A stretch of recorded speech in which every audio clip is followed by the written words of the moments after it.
Olá a todas e a todos, bem-vindos ao canal Arbitragem. Hoje a gente está aqui para fazer mais um observatório da arbitragem e a gente convidou o Francisco Antunes Maciel Musnick, o Chico Musnick, que é sócio fundador do BMA Advogados, professor de Direito Societário da Faculdade de Direito da PUC do Rio e dispensa apresentações, tem um currículo extenso. Mas o que eu acho mais legal e que das vezes que eu vi o Chico falar, a definição que eu gostaria de dar dele é o seguinte: é uma das pessoas mais entusiastas da profissão do direito. Ou seja, eu acho que é um dos advogados mais entusiasmados com o fato de ser advogado. Sempre fala com uma paixão da profissão. Então, a gente está muito, muito feliz de trazer o Chico aqui hoje. Oi, Chico, tudo bem? Muito bem, e você, Lauro? Olha, queria agradecer muito essa oportunidade. É sempre legal conversar com você no canal Arbitragem. Assim, é a minha segunda vida, né? Eu sou um advogado originalmente fiscal, depois eu migrei para direito societário, fusões, aquisições, hostile takeovers, e comecei a testar meus contratos e os meus acordos de acionistas nas arbitragens que foram iniciadas por interpretação dessas cláusulas. Tem me divertido muito. Sou árbitro algumas poucas vezes, eu gosto mesmo de ser advogado. Sabe que, fazendo a pesquisa para essa entrevista, primeiro recomendo a todos esse livro, a gente vai deixar a descrição aqui no link do vídeo.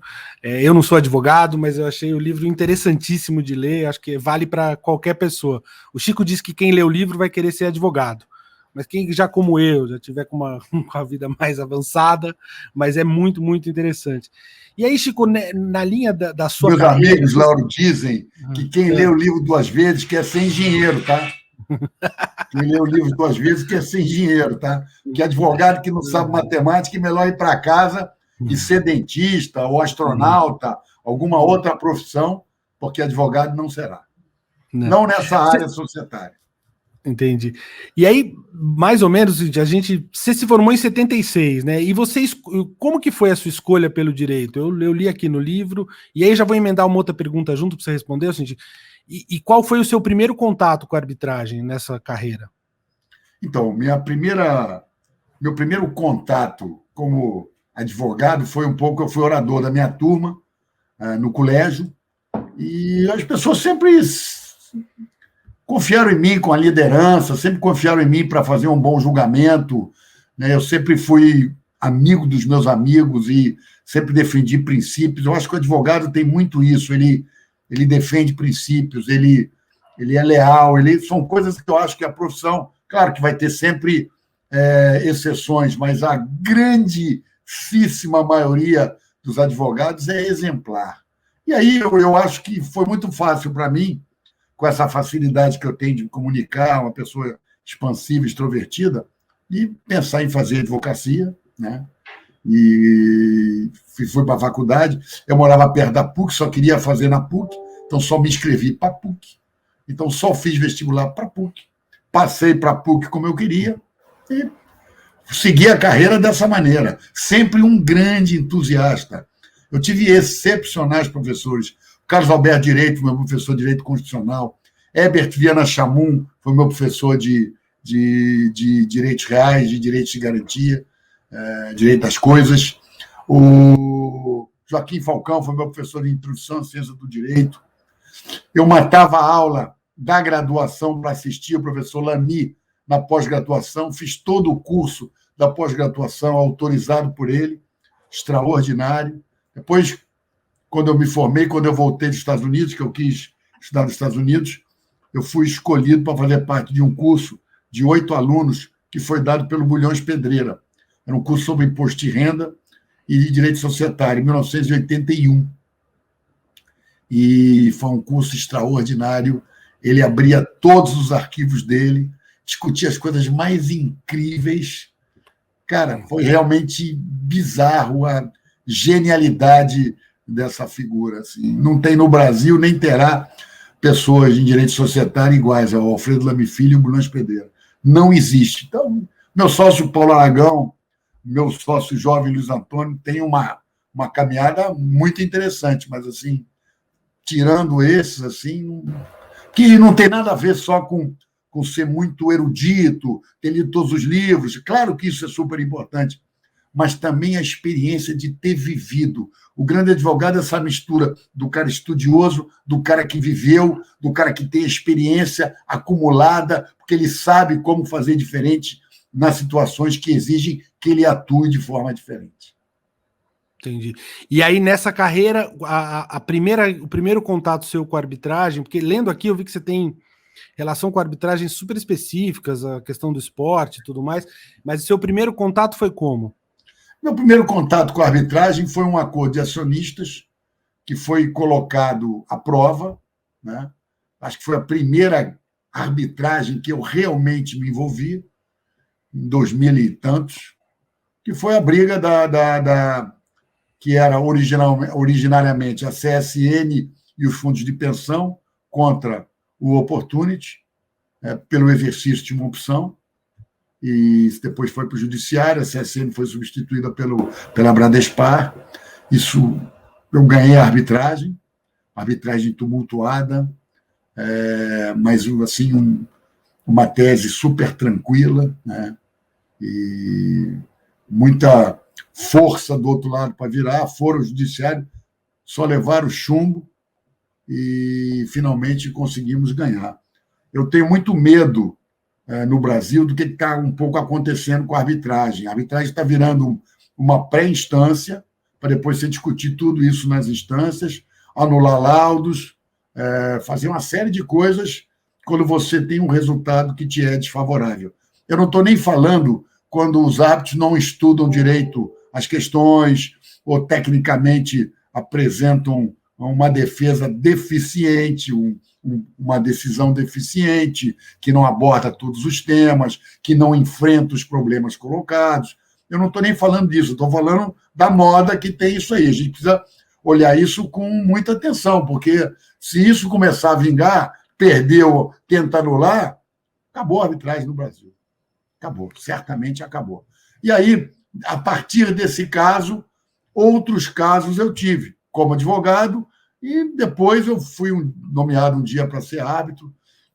Sei lá, do ponto de vista de direito societário, eu tive umas 15 arbitragens, e aí eu conheci um conselheiro de uma companhia, que também era ligado ao esporte, me convidou, sugeriu entregar meu nome para um tribunal específico do esporte, e eu fui aceito.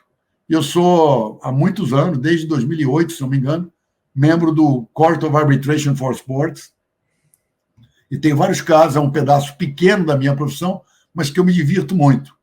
E aí eu já fui árbitro nas Olimpíadas aqui no Rio de Janeiro, um dos 12 do Tribunal Ad Hoc, que é obrigatório ter em cada Olimpíada, e também fui convidado para repetir isso no Japão. Legal. Recentemente, na imprensa, repercutiu bastante e com bastante alarde sobre judicialização da arbitragem, com manchete do tipo, cresce o número de sentenças, vai crescer o número de sentenças até, umas mais... E como que você enxerga esse movimento? Você já deu uma pitada disso? Eu ia deixar essa pergunta mais para frente, mas já queria... Não, eu enxergo esse movimento como um grande risco para a arbitragem. É evidente que muitas vezes você tem decisões totalmente deficientes, né, de conceitos básicos, né? Conceitos básicos, né? Eu aqui não quero entrar em detalhes, mas existe aí aos rodos, a rodo, né? Assim, de uma maneira enorme. Então, assim, eu acho que é preciso que os árbitros prestem muito mais atenção às questões de direito, né? As questões profundamente apresentadas pelos clientes, que estão clientes das câmaras, né? E que consigam decidir enfrentando as situações, questões de direito a fundo, né? O brasileiro ele toca de ouvido muito, né? E eu acho que isso é muito ruim. Então, assim, a arbitragem só vai ficar em perigo se você realmente tiver decisões deficientes, porque aí existe uma negativa do direito posto pelo cliente da Câmara, né, pela parte da arbitragem, de ter a solução do seu litígio resolvida com due process of law, com o exame das questões colocadas. Entendi. Eu acho assim, também existe alguns usuários da arbitragem que não gostam de perder, né? E aí, né, vai, anulação, não sei o quê. Infelizmente, às vezes, claro que quando a decisão é deficiente, esse é o papel mesmo de fazer, esse é o papel de atacar. Mas várias decisões não têm essa deficiência. E aí, eu já ouvi você falar isso várias vezes, o societário raiz, eu acho muito legal, e já ouvi você também ser resistente ao tema arbitralista.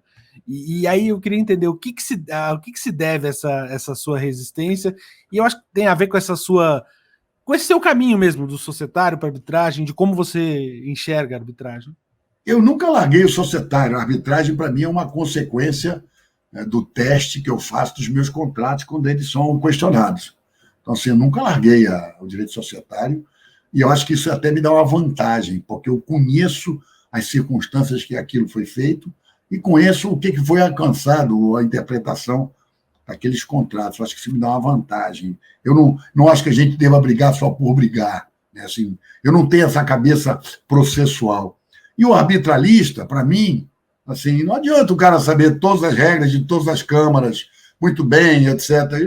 Ele tem que saber direito, entendeu? Direito raiz, direito civil, direito societário, né? Saber muito bem direito civil, porque, afinal de contas, é tudo aquilo que rege os contratos e a nossa vida pessoal e a vida das empresas. Então, assim, o cara em si é um arbitralista. Eu não sou arbitralista, eu sou advogado que trabalho com arbitragem também. Mas, assim, eu não sei, as pessoas têm mania de achar uns nomes pomposos para coisas que não têm nenhum significado.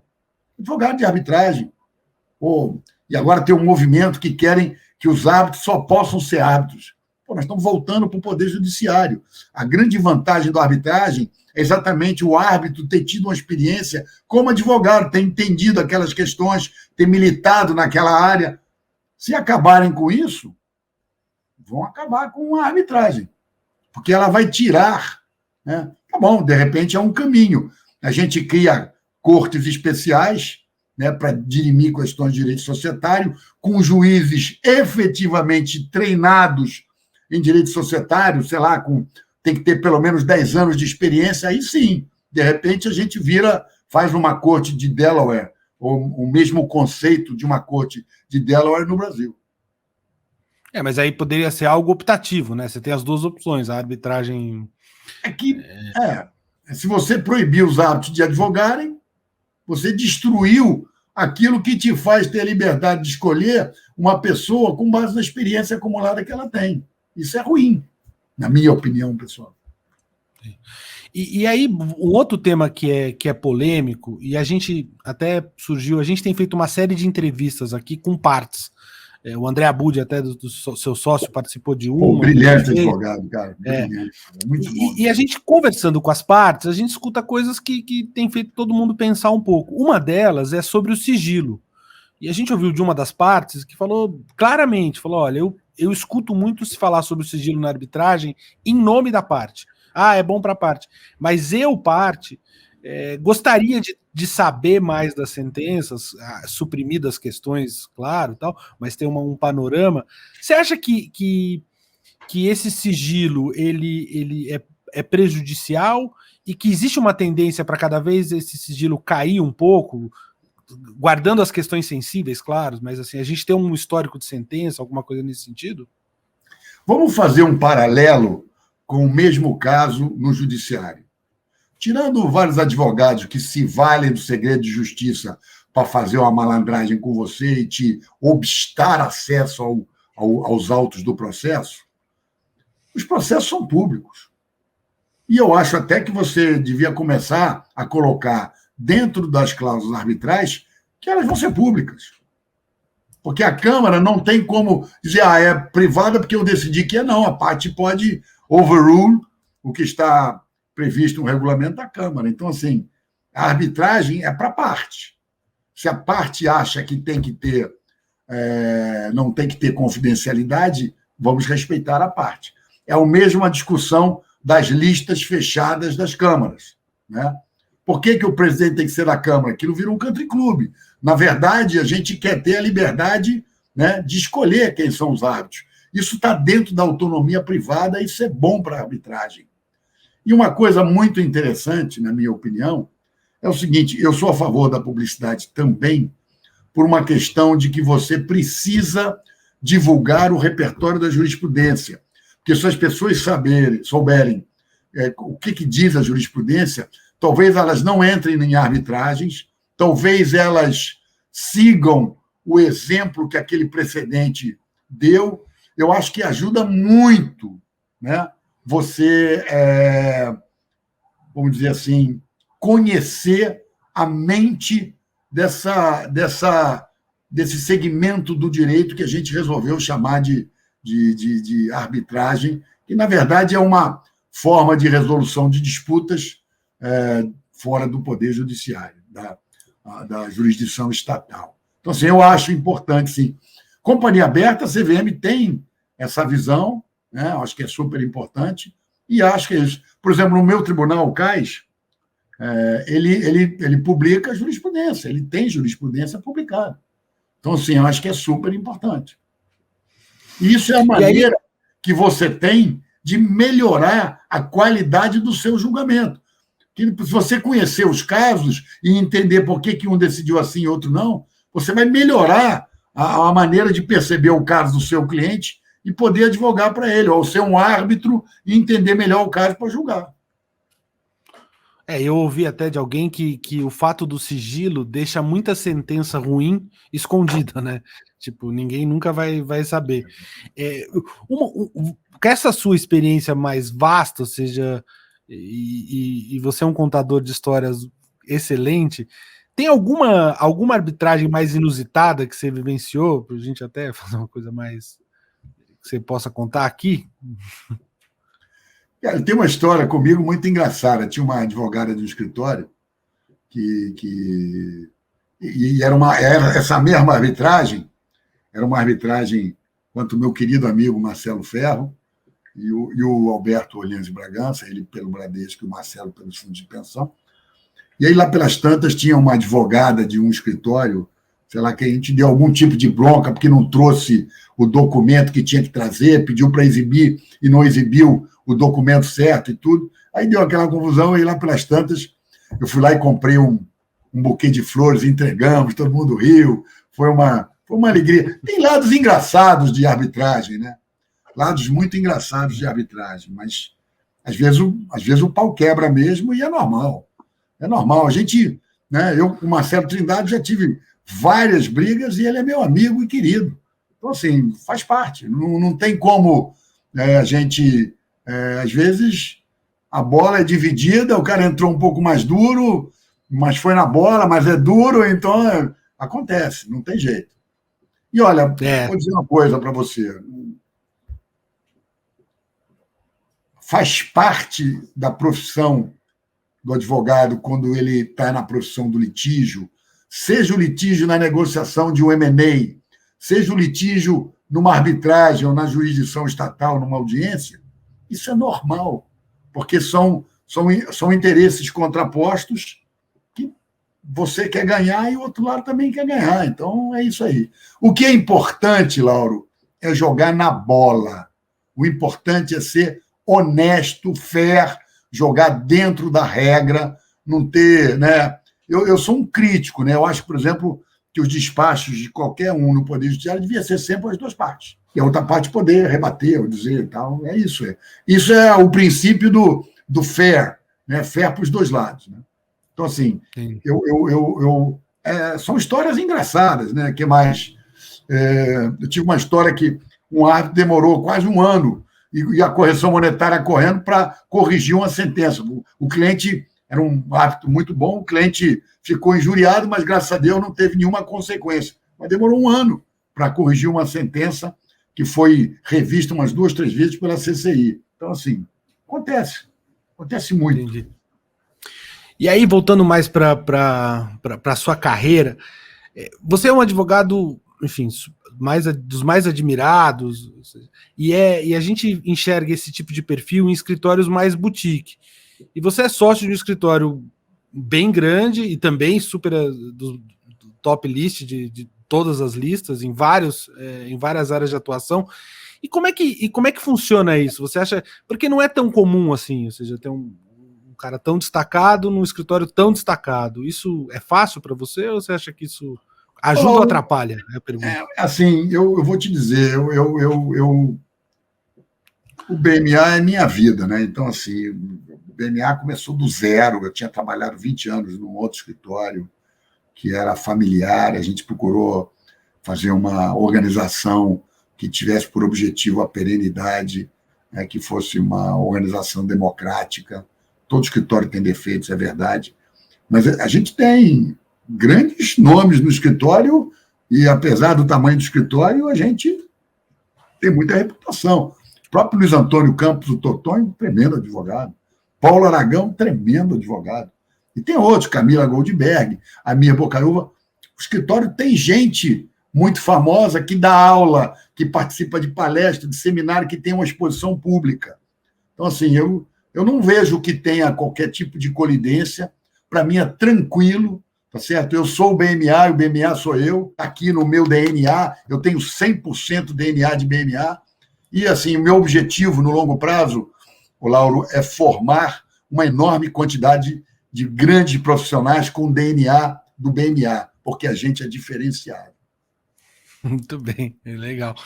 Não, eu também não acho que tenha problema, eu só fico curioso porque assim, é incomum, e aí eu falei, pô, é uma das características que eu acho que vale destacar. Você tem razão, né? Boulez Pedreira tinha um escritório que não era gigantesco, Lamy tinha um escritório pequeno, sim. Exato, exatamente. E tantos outros casos, até mais. Mas o Hotel é um escritório grande, razoavelmente grande, não é dos maiores, e tem o Martin Lipton. O Skerdon era gigante e tinha o Joe Flom. Então, assim, não é todo escritório que consegue atingir isso. O próprio Uria, né? Tinha também o Rodrigo Uria. Poxa, você tinha grandes nomes, né? O Joaquim Garrigues, do Garrigues. Então, são escritórios que também tiveram grandes nomes. Né? Eu acho que o BMA, nesse ponto, é muito bem-sucedido, muito também em função do seu vínculo incrível com a academia. Vários dos advogados do escritório são professores. Eu acho que isso dá uma diferença. O cara ele tem uma cabeça diferente. Ele não é um praxista que sabe muito bem a cláusula 23, parágrafo 12. Aqui a gente gostaria de que todo mundo aprendesse a pensar, porque só é bom advogado quem pensa, né? Quem não pensa vai ser, sei lá, outra coisa.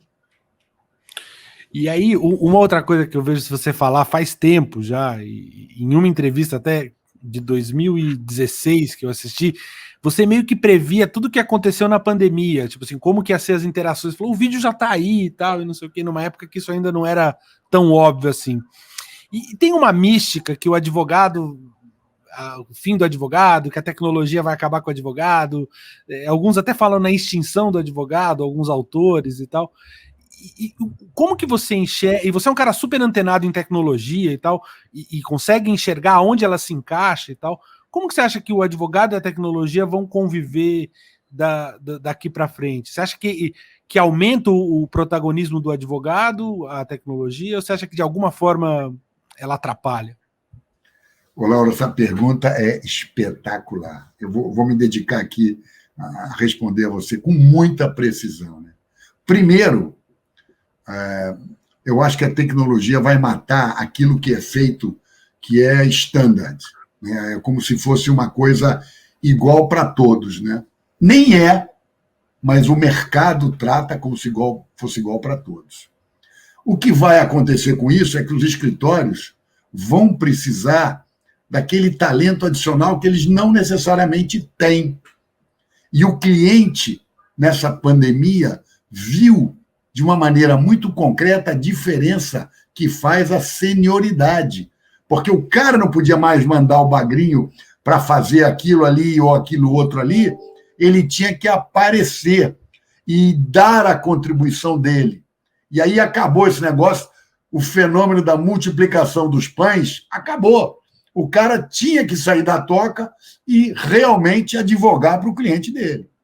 Eu acho que o cliente percebeu isso muito bem, tá certo? Percebeu com a ajuda da tecnologia, porque a tecnologia que trouxe essa capacidade de análise do que estava acontecendo com o caso dele, ele entendeu, poxa, meu caso está sendo cuidado por esses meninos, cadê o cabelo branco aqui ou a falta de cabelo? Onde é que está a senioridade disso aqui? Eu acho que o BMA, nesse aspecto, ele teve uma enorme vantagem, por força até da nossa cultura de ser muito hands-on, independentemente da idade. Todos os nossos sócios, nenhum viveu de client credit, nenhum viveu de viagens, etc. Todo mundo é mão na massa e pega na caneta, que eu acho importante para a boa. Então, a tecnologia vai matar um pedaço que a gente chama de procedures, mas o pedaço da estratégia, o pedaço da criatividade para descobrir uma solução nova, este jamais será substituído, jamais será vencido. Então, assim, este é o futuro. E eu acho que a tecnologia veio, sim, para ficar de uma maneira absurda. Eu acho que a volta, por exemplo, aos escritórios será sempre híbrida. E aí as pessoas, eu estava até falando isso numa conversa que eu tive com a seccional do César de Pernambuco. Você vai ter que repensar espaço, vai ter que repensar como os advogados atuam em conjunto, né? Porque o negócio de ter a sala, trancar a porta, no BMA já não tinha, que era tudo open space, mas estou dizendo, outros escritórios são assim. E tem gente que só consegue trabalhar no silêncio, né? Então, assim, eu acho que a advocacia, sob esse aspecto, mudou profundamente. E a tecnologia é friendly. Ela ajuda você a encontrar uma série de coisas que você não via de uma maneira nítida ou que levaria muito mais tempo para encontrar. Ela te dá informações realmente relevantes sobre a numerologia das decisões. Aqui, por exemplo, tinha um professor de Harvard chamado Lawrence Tribe, que ele analisava, ele advogou muito na Suprema Corte americana. O que ele entendeu de muito importante? Ele analisava a linguagem média dos membros da Suprema Corte para poder escrever uma peça que agradasse a todos, tanto o cara, sei lá, do Alabama, quanto o sujeito da Califórnia, que tem visões de mundo diferentes, culturas e tradições diferentes. Então, a grande sacada do Tribe, que é um professor fantástico de direito constitucional, foi essa, de ele conseguir criar um mínimo múltiplo comum que pudesse agradar a todos os ministros que iam examinar o caso dele. E aí eu acho que a tecnologia ajuda muito o advogado. Ajuda o advogado nessa hora, ajuda o advogado com informações sobre o exterior. Eu acho que é muito importante. Eu acho que todo advogado devia ter um curso muito forte de metodologia, porque a gente passa muito tempo da nossa vida pesquisando, né? A gente passa mais tempo buscando do que encontrando. E é claro que a metodologia ajuda você a trabalhar de uma maneira ordenada, inteligente e, sobretudo, eficiente. Bom, a gente estava aqui, o Chico estava elogiando tanto a tecnologia que a internet dele caiu. Aí a gente vai seguir do celular para não perder. Maldição da concorrência. Isso é maldição da concorrência. Tá vendo? Mas uma coisa, frequentemente você aborda nas suas palestras, nas suas conversas, temas que são supostamente não relacionados com o direito. Arte, cinema, filosofia, pôquer, matemática, bastante. E aí, mencionando o quão importante é essa formação expandida do advogado. E hoje em dia, eu acho que isso se perdeu um pouco, e a gente percebe primeiro, um imediatismo do advogado talvez mais jovem, de uma parte deles, e segundo, uma hiperespecialização. E como que você enxerga esse fenômeno? Olha, eu sou um crente nessa visão multidisciplinar, tá? Eu não consigo conceber um bom advogado que não tenha essas outras habilidades que são adicionais e complementares à profissão originária dele, que é a advocacia. Sem matemática, o cara não vai entender uma taxa de juros, um fluxo de caixa, valor presente, né? Não vai entender uma conversão de debêntures, não vai entender uma bonificação, voto múltiplo. Assim, são pequenas coisas que fazem total diferença, né? Como é que você pode ser um advogado de M&A se você não entende qual é o valuation daquela empresa? Onde é que o seu cliente está ganhando dinheiro? Né? Qual é o objetivo dele nesta transação? Isso não tem condição. E aí, teatro é porque você, às vezes, né, tem que agir alguma coisa. Né? A minha filha tem um ditado que ela brinca comigo, né? Papai, quando você é bom, você é muito bom. Mas quando você é mal, você é melhor ainda. Então, assim, tem gente que gosta de ser o good cup, tem gente que gosta de ser o bad cup. Eu gosto mais do bad cup. Eu acho que assim, tem um lado bacana. Gosto até do Darth Vader, que se redime ao final, né? Tem um poder, mas se redime. Uma vez, acho que foi Isabela Lustosa, numa assembleia, disse que eu era o Darth Vader do direito societário. Poxa, Isabela, não faz isso comigo, não. Então, assim, eu acho que isso é fundamental. Vou continuar acreditando nisso e nós, no escritório, a gente que está preocupado com vamos dizer, a formação continuada dessa nova geração que está vindo, a gente acha que essas habilidades que não são ensinadas na faculdade, né, elas precisam ser complementadas. E no BMA Educação, que é a nossa universidade, você precisa de cumprir este cronograma de aprendizado se você quiser ter chance de seguir na carreira e ser promovido. Se não, não. O combinado não custa caro. Sem dúvida. E aí, voltando essa cultura de advogado que você tem, você também fala muito sobre o foco no cliente. E eu também já vi isso em palestras, você puxando até a discussão para a perspectiva do cliente, né? E aí, você acha que você tem um chapéu aí de professor também, ou seja, são mais de 40 anos dando aula, não é isso? E 45 de advogado, tá certo essa conta minha? Tá certíssimo. Me formei no dia 22 de dezembro de 1976, fui orador da minha turma, levei 2 discursos, aí eu tinha lá um diretor do departamento que era chegado a uma censura, eu mostrei um para ele e li o outro, o cara ficou uma fera. E eu queria ser professor. Eu só entrei para a PUC em 1981. Comecei a dar aula sobre imposto sobre serviços. Ou seja, esse discurso que custou essa diferença de 5 anos aí entre ser advogado e professor. Não faz mal. Foi super importante no momento. Super. Ah, legal. Que bacana. E aí, você percebe isso na universidade? Como professor, você tenta puxar essa visão do advogado para ele ter uma visão mais pró-cliente? Eu acho que você não aprende isso na faculdade, tá? Acho que você só aprende isso no trabalho.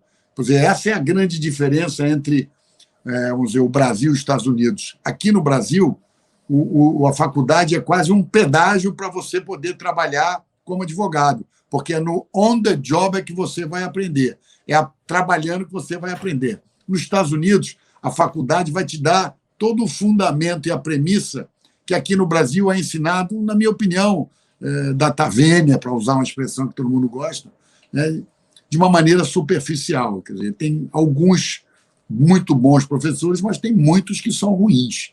Então, assim, é isso que muda. Então, nos Estados Unidos, o cara estuda, aprende as coisas para depois ir trabalhar. Aqui, no nosso caso, é o contrário. Você tem uma faculdade que é deficiente em vários aspectos, até acho que a PUC faz um trabalho bem bacana, a FGV no Rio também, mas, assim, do ponto de vista geral, tá certo? Do ponto de vista generalizado, você não prepara o aluno para o mundo real.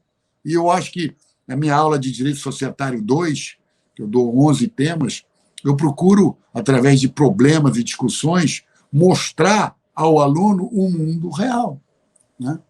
Que eu acho que é importante isso. Ninguém é bom advogado só com a academia ou só com a prática. Se você não tiver essas duas coisas, né? De novo, aquele mesmo ditado, quanto mais eu treino, mais sorte eu tenho. Quanto mais eu estudo, mais sorte eu tenho. Então, assim, acho que esse é o caminho, na minha opinião. Entendi. Interessante.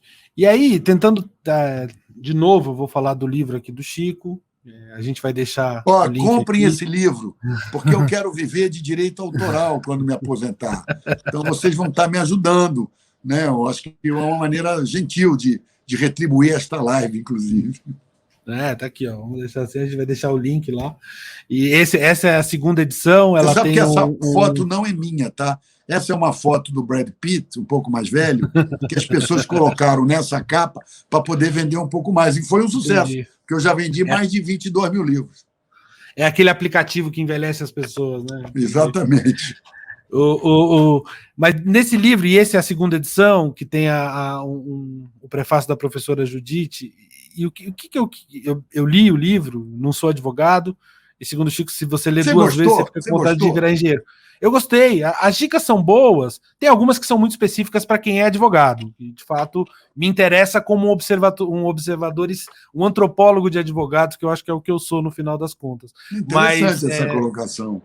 Mas várias outras são importantes para qualquer profissão, para mim, para de quem quer que seja. E eu acho que para alguém que está naquela horrível fase que você tem que escolher o que você vai fazer da vida, esse livro é valioso, se você está pensando em ser advogado.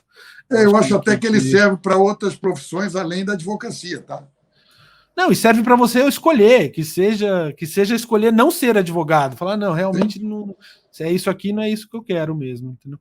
E aí, para a gente ir caminhando para o final aqui, eu ia tentar encaixar isso numa pergunta, mas eu não consigo. Então eu vou lançar direto. Eu ouvi uma história muito boa de como você estudou contabilidade, que era no ônibus, viajando. Eu queria que você contasse essa história, porque de todas que eu ouvi suas, essa foi uma das mais legais. Eu tinha uma namorada em São Paulo e meu pai era um descendente de alemão e ele era muito severo, muito severo. E a grana era absolutamente contada. Quer namorar? Ok, se sustenta e vai. E eu trabalhava e eu ganhava como estagiário. Você não ganha muito dinheiro quando você trabalha como estagiário. Mas eu sempre tive muita vontade de aprender. O que eu fazia? Eu pegava o meu dinheiro e voltava de avião e ia de ônibus. Eu voltava de avião para poder aproveitar o domingo lá, voltava cedinho, pegava a primeira ponte aérea 6 da manhã, né? E ia de ônibus, Expresso Brasileiro, né? Cometa, né? Que parava ali na Estrela da Dutra, e ia lendo, pegava assim de aquela luzinha e estudando. Estudei contabilidade, estudei direito societário, li vários livros no ônibus e tudo. Foi espetacular. Foi assim durante um ano, 4 horas, toda sexta-feira. Posso te falar? Excepcional experiência. Recomendo a todos. Recomendo a todos pegar. Inclusive, vai render mais se for daqui para o Rio Grande do Sul, porque aí vai ter muitas e muitas horas para estudar. A minha sensação é que hoje essa juventude não estuda a mesma coisa que nós estudamos. É muito mais superficial, tem um conhecimento muito mais de internet, WhatsApp, TikTok, essas coisas. E o raiz, que é fundamental, por isso que eu sou societário raiz, né? Ela não está fazendo isso. Eu acho que devia fazer, né? Talvez seja uma geração, um fenômeno relacionado a uma geração. Eu acho que podia estudar muito mais. É uma discussão boa aí, né? De repente Muito também boa. A educação se adaptar a essa geração, né? Tipo, eu tenho um filho de 13 anos e às vezes eu vejo a dinâmica do colégio para essa geração é complicada. E aí, para encerrar mesmo, então, se a gente pudesse espremer o seu livro, e qual é o conselho maior que você dá para um jovem que está saindo da faculdade, não aquilo que está escolhendo ser advogado? Não se preocupe em ganhar dinheiro no curto prazo. Se preocupe em aprender e ter as competências necessárias. O dinheiro é uma consequência das suas competências e habilidades. Não se preocupe em ganhar dinheiro no primeiro momento. A profissão do advogado ela é uma profissão de longa duração, muito mais lenta, por exemplo, do que um banqueiro ou do que um consultor, mas ela é rewarding, ela vai te recompensar ao longo da carreira. Tenha paciência, né? Invista no seu conhecimento. Entendi.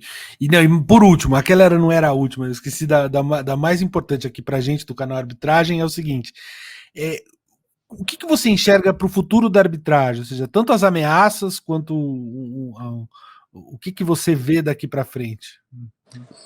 Olha, eu vou responder com a mesma resposta que eu dei quando eu dei uma entrevista agora na terça-feira sobre voto plural, que eu fui um dos autores do anteprojeto, que agora já está em vigor, junto com o Luiz Alberto Rosman e o Nelson Ezeric, com a ajuda da B3, a Flávia Mouta. E eu acho que você pode ter as leis, mas as leis só existem e são tão boas quanto a qualidade do seu controlador. Não existe lei que segure, né, um controlador desonesto, por melhor que você possa ter um sistema jurídico. Se ele é desonesto, ele vai ser desonesto com um sistema muito bom, com um sistema muito ruim. Então, assim, eu acho que a arbitragem está precisando, sim, de mais profundidade. Ela já está num estágio que tem bastante maturidade, mas eu acho que as pessoas precisam realmente estarem preparadas e estudarem para saber diferenciar. Tem muita gente que dá pitaco em coisa que não sabe, então acho que isso é realmente um risco. Entendi. Bom, Chico, não tenho palavras para te agradecer aí do seu tempo, sei que você estava com a gente. Eu que peço desculpas, cara, mas os concorrentes que resolveram me derrubar na tecnologia não conseguiram que eu consegui entrar pelo telefone, mas estou aqui, Lauro, é sempre um prazer conversar com você, estou sempre à sua disposição. Não, imagina, obrigado pela sua atenção de novo, obrigado pelo apoio do BMA ao canal Arbitragem também. O BMA gosta muito do canal Arbitragem. Essa entrevista foi feita, essa pergunta, esse convite foi feito muito antes desse apoio, ou seja, então isso não está nem um pouco vinculado. Sim, o Chico, de fato, é uma figura incrível nos eventos e a gente não vê a hora de voltar a fazer evento presencial para fazer um evento no BMA e ver aquela bela vista. Um outro bate-bola com a Juliana Pella. Eu acho que ela é uma ótima parceira. A gente pode ir um pouco mais para frente, bater um papo aí com ela. Ela é ótima. Vamos fazer sim. A gente já fez um interessante, vamos fazer um outro. Acho que a gente tem que fazer um fora dos autos, discutindo um tema fora do direito aí. Sim, vamos. Essa é a ideia. Eu vou até circular um e-mail já. Então tá bom, Chico. Te agradeço, obrigado. Meu amigo, muito obrigado, Lauro. Um grande fim de semana para você, cara. Valeu. Você também, um abraço.